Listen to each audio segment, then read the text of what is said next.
السي عزيز أخنوش شد حمامك علينا، راه بدا كينقب فينا، كياكل حب وتمن وضرب حتى الزويته والفويرينه اللي هي القفه الرمضانيه.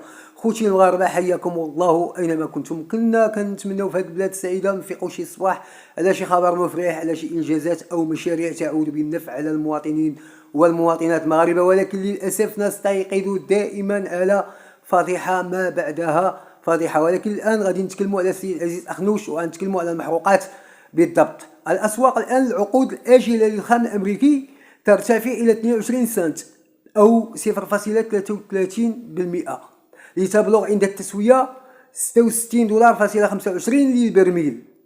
إيوا سيادنا، علاش في المغرب أسعار المحروقات لا تنخفض؟ ويبقى هذا السؤال مطروح إلى حكومة السيد عزيز أخنوش.